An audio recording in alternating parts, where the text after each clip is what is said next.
What is up, my Shadowverse soldiers, and welcome back to another Shadowverse Evolve video.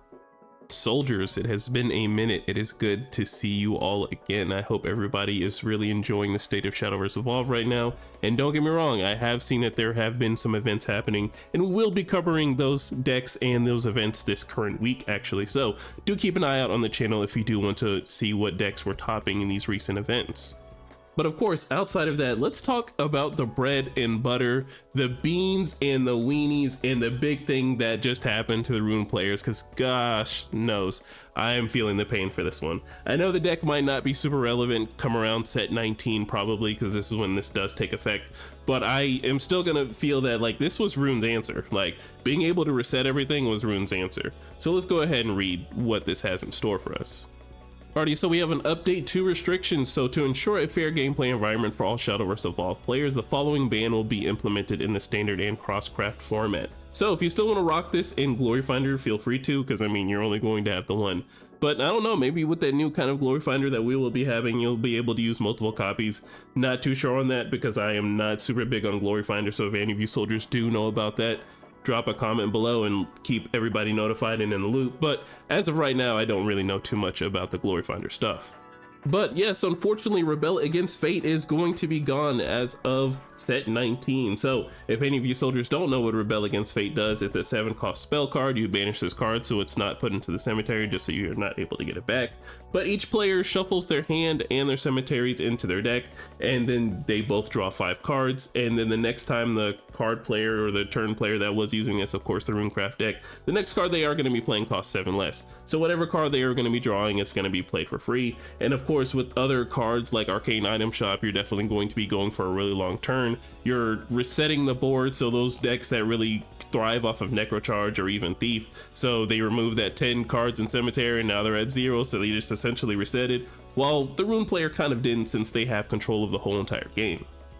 Now I'm assuming that's the combo that got removed, since, you know, Rebel Against Fate is like pretty strong. I think this is the answer to a lot of decks for sure, especially if you're playing for the long game. I know Planetarium Fracture got limited to 1, and that was just kind of like a win con for a lot of decks, but I think if you were really behind or you just really want to cement your game state in Runecraft, this is definitely a good one-off card to go ahead and just shuffle the entire cemetery, which is really the big reason why they got rid of this.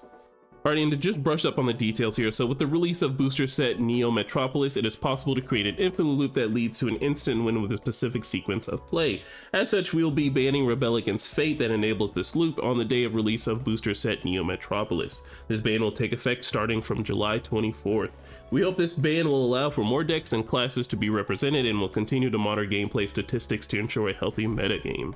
Alright, so it's really good to see that they're kind of on top of these things, because if they kind of let this loop kind of stay, then they would have just let toxic strategies kind of like rule the game. And I know once set 19 is here come July 24th, I'm pretty sure that's when Machina Rune is like coming back, so having copies of Rebel Against Fate just to kind of like definitely cement your place in the game state is pretty good. And definitely for the Arcane Item Shop deck, definitely like going away.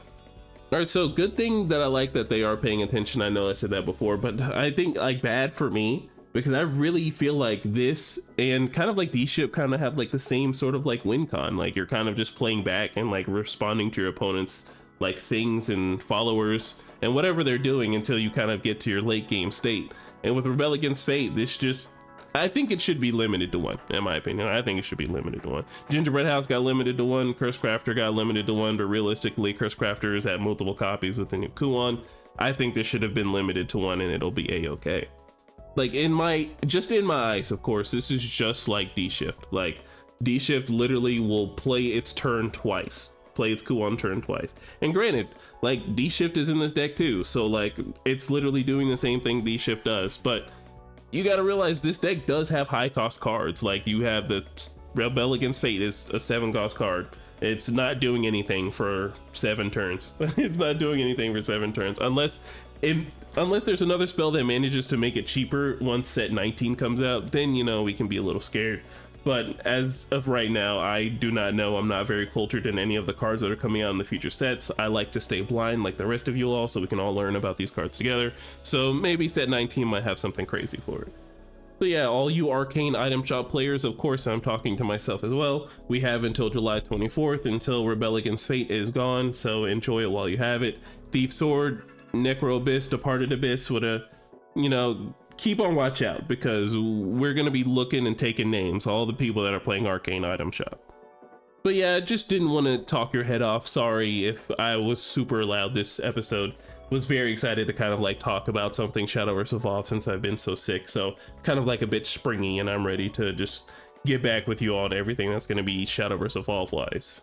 But some last minute updates just in case any of you have missed out on the channel and have missed me. I will indeed be back coming to making content and everything. We will be talking about the next couple, well, not next, but the previous BSFs that recently happened and some interesting decks. Not really sure where the cutoff is because I'm not going to do every single deck. Come on, like I'm pretty sure there was like 50 plus decks on each list. Like, congrats to everyone who did participate and got on the website, because I know some of those decks are very interesting, but we're probably going to do a cutoff from maybe like top 8, top 10, who knows.